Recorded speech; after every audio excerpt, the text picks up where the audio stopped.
Seorang pemimpin memegang sebuah tanggung jawab atas rakyatnya. Raja-raja gila yang pernah ada dan tercatat dalam sejarah manusia. Dia melakukan ekspansi militer besar-besaran. Jumlah korban yang jatuh mencapai 40 juta jiwa. Makam Raja Qin Shi Huang yang dijaga oleh para tentara terakota memanggil ahli sihir dan peramal untuk mengatakan tanggal kematiannya secara pasti. Tatkala dia ditusuk 30 kali, dia mulai menganggap dirinya sebagai tuan yang layak untuk disembah. Dalam sebuah perayaan yang bernama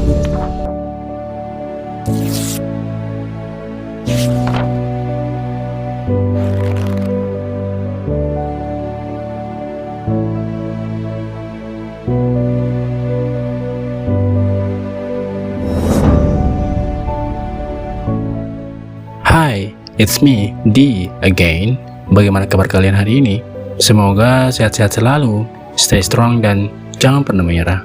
Seperti biasa, kita akan selalu mencari hal-hal menarik yang ada di dunia ini untuk dibahas bersama-sama. Dan semoga saja you guys enjoy the video. So, pada video kita kali ini, kita akan membahas kisah raja-raja terdahulu yang dianggap sebagai raja-raja paling kejam yang pernah ada di zaman dahulu. Bahkan mereka juga digelar sebagai raja-raja tergila yang pernah ada. Seperti apa nantinya? Pantengin terus ya. Jangan di skip biar kita sama-sama paham. Oke? Oh iya, before we continue, don't forget to subscribe juga ya, agar kalian selalu menjadi yang pertama yang mendapatkan update notifikasi setiap kali ada video baru dari kami. Cus, langsung ke videonya.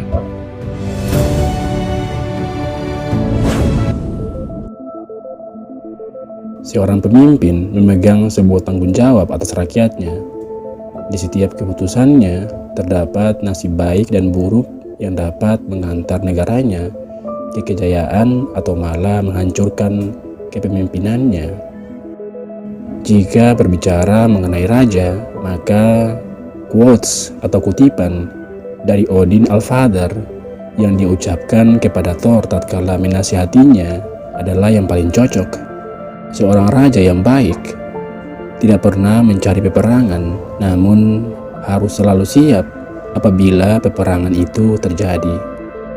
Namun tentu saja, di antara deretan raja yang arif dan bijaksana, akan selalu ada raja atau pemimpin yang tidak waras, yang memiliki idealisme sendiri dalam memimpin.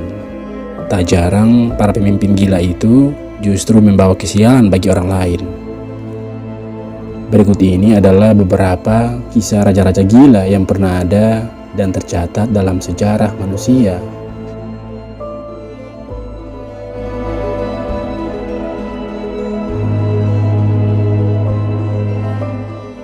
Seorang anak laki-laki bernama asli Temujin ini sering dikenal sebagai Genghis Khan.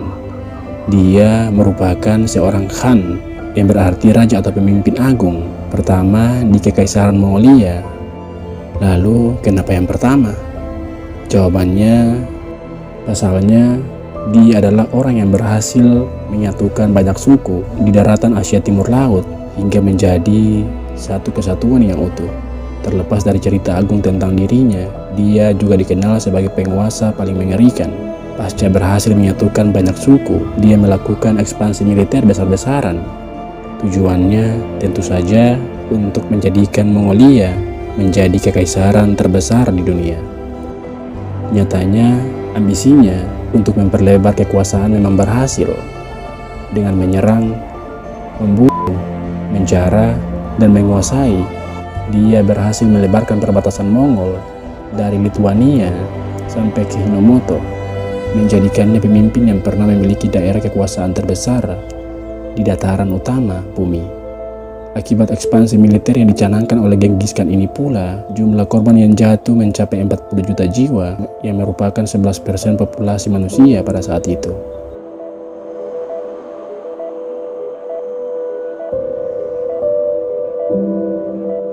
Kisah gila dari Kaisar Qin Shi Huang datang dari ketakutannya akan kematian.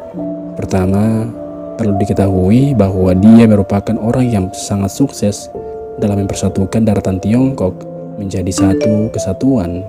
Itulah kenapa dia yang merupakan pemimpin tertinggi dari negara tersebut kala itu memiliki hasrat hidup abadi agar dia bisa menikmati kejayaannya untuk selamanya. Dia terus mencari cara untuk membuatnya tetap awet muda, dari melakukan ritual mantra sampai membuka sayembara kepada para sarjana negeri untuk mencarikannya obat awet muda.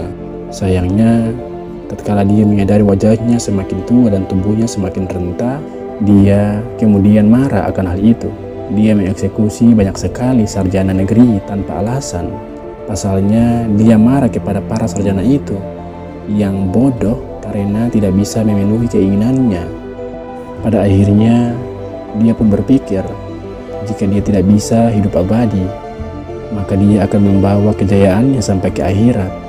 Itulah pemikiran dasar yang kemudian mendasari dibangunnya makam Raja Qin Shi Huang yang dijaga oleh para tentara terakota, ribuan tentara tanah liat yang pernah ditemukan di Cina. Raja Qin ingin kerajaan akhiratnya sempurna. Itulah kenapa tatkala dia mati, maka para selir dan menteri penasehat harus mati juga bersamanya. Konon katanya, ketika Raja Qin Shi Huang meninggal, para selir dan penasehat dibantai oleh para tentara yang sudah diberi pesan oleh Raja Qin, yang kemudian dimakamkan di kuburan massal di tempat Raja Qin bersemayam. Gila nggak tuh?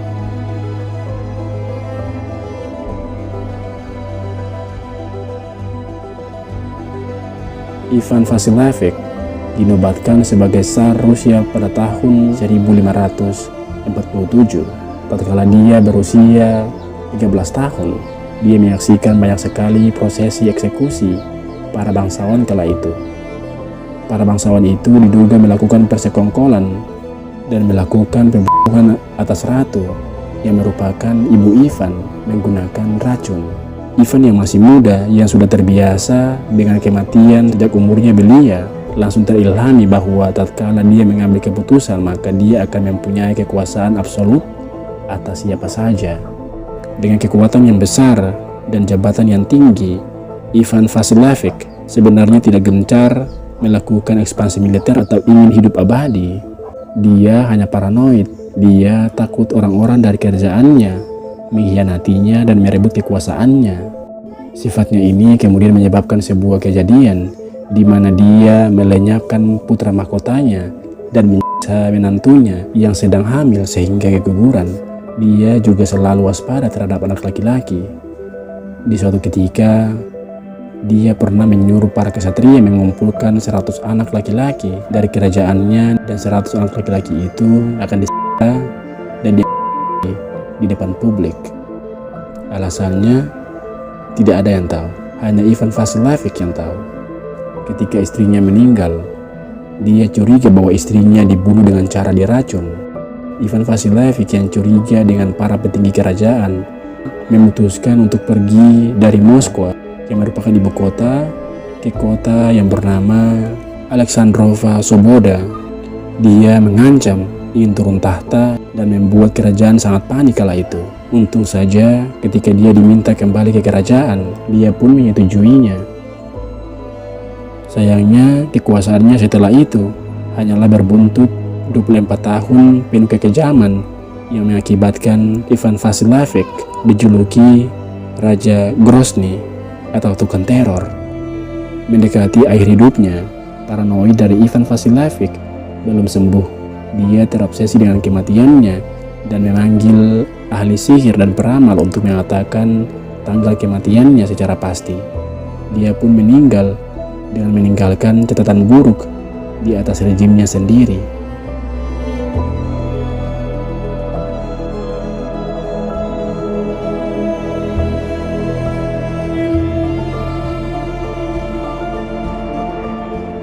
Gaius Caesar diangkat menjadi kaisar Romawi yang ketiga pada umurnya yang ke-25 tahun. Dia mendapat julukan Caligula setelah dia menemani ayahnya ke medan tempur tatkala umurnya yang ke-3 tahun. Caligula memiliki arti si batu kecil. Sebenarnya diangkatnya Caligula sebagai kaisar Romawi disambut hangat oleh masyarakat kerajaan. Pasalnya, dia memberlakukan kebijakan yang pro rakyat kecil, kebijakan seperti upah tinggi untuk prajurit, pajak penduduk rendah, dan pembebasan tahanan yang diberlakukan tidak adil, membuat dirinya sangat dicintai rakyat. Namun, tentu saja, sebagai seorang kaisar yang dicintai rakyatnya, dia memiliki harga diri yang sangat tinggi. Dia tidak mentolerir hinaan atas dirinya dan memberlakukan hukuman yang berat kepada orang yang menghinanya. Suatu ketika, Caligula pun jatuh sakit. Setelah penyakitnya itu sembuh, dia yakin kalau dia pasti ingin dibunuh dengan racun. Itulah saat Caligula berubah dari kaisar yang dicintai rakyatnya menjadi kaisar yang tidak waras. Setelah sakitnya sembuh, dia mulai mengeksekusi para pejabat kekaisaran yang diduga mencoba mencelakainya. Caligula yang ketagihan dengan kekuasaan yang dimilikinya mulai mendeklarasikan dirinya sebagai seorang dewa. Dia membangun kuil dan patung dirinya sendiri dan meminta para penduduk untuk mengganti patung-patung dewa Romawi dengan patung dirinya sendiri. Dia yang mulai gila akan rasa hormat, sering berkeliling kerajaan dengan mengenakan pakaian mirip dewa-dewa Romawi. Para pejabat yang tersisa tentu saja menganggap hal itu sudah kelewatan. Itulah kenapa mereka merencanakan pembunuhan atas kaisar mereka sendiri. Akhir hidup dari Caligula adalah tatkala dia ditusuk 30 kali oleh para prajurit.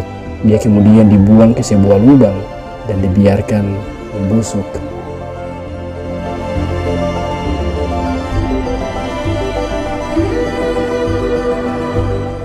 Hampir semua dari kita mengetahui sebagian besar kisah Firaun yang satu ini. Pasalnya, cerita-ceritanya sering dikisahkan dalam buku 25 Nabi, dan dia merupakan sosok antagonis yang paling kejam di seluruh daratan Mesir kala itu. Kekejamannya yang paling terkenal tentu saja yang berhubungan dengan ramalan seorang anak laki-laki yang akan membunuhnya. Hal itu berbuntut kepada kebijakannya untuk membunuh seluruh anak laki-laki yang lahir di seluruh daratan Mesir. Namun dalam berpolitik, dia juga diceritakan sebagai sosok yang hebat dalam menguasai. Kekuasaan Ramses II yang bertahan selama 66 tahun menjadikannya sebagai Firaun yang paling kuat dalam sejarah. Itulah kenapa dia mulai menganggap dirinya sebagai tuan yang layak untuk disembah. Dalam sebuah perayaan yang bernama Festival Set, dia mendeklarasikan dirinya sebagai Tuhan. Dia harus dipuja dan diagungkan dengan segenap monumen yang bisa dibangun. Itulah kenapa dia mempekerjakan banyak sekali budak dengan paksa untuk membangun Sphinx dan piramid. Istananya juga dibangun dengan megah dan mewah dan merupakan sebuah bangunan yang paling mencolok di seluruh gurun kala itu. Firaun yang sudah sombong itu pernah menghukum seorang penata rambut putrinya dengan cara merebusnya dengan air panas. Pasalnya, penata rambut itu menyebut nama Allah tatkala menjatuhkan sisirnya di depan putri Firaun. Putri itu pun mengadu ke ayahnya. Kisah kejayaan Firaun Ramses II ini berakhir tatkala dia mati tenggelam di Laut Merah. Itu. Nah, itulah akhir dari pembahasan kita kali ini. Memang sih, raja-raja gila tadi tidak pantas disebut sebagai pemimpin yang arif dan bijaksana. Namun sedikit fakta tentang Genghis Khan. Dalam menghadapi kematiannya, dia benar-benar berbeda 180 derajat dari King Shi Huang. Pasalnya, tatkala Kaisar Tiongkok itu ingin membangun kerajaan akhiratnya dengan makam yang megah, Genghis Khan malah berpesan apabila dia mati, dia ingin dikubur di kuburan tanpa nisan. Ya, sepertinya pemahaman kita atas mereka hanya sebatas pesan moral dan nasihat saja. Selebihnya, kita tidak akan pernah tahu apa yang terjadi di otak orang-orang ini saat mereka memimpin. Bagaimana menurut kalian? Berikan selalu pendapat-pendapat terbaik kalian terkait pembahasan kita kali ini. But in the end, I hope you guys enjoy the video. Don't forget to like the video and subscribe juga untuk selalu mendapatkan notifikasi setiap kali ada video baru dari kami. Now it's time for me to sign out. My name is D. Stay safe and until next time.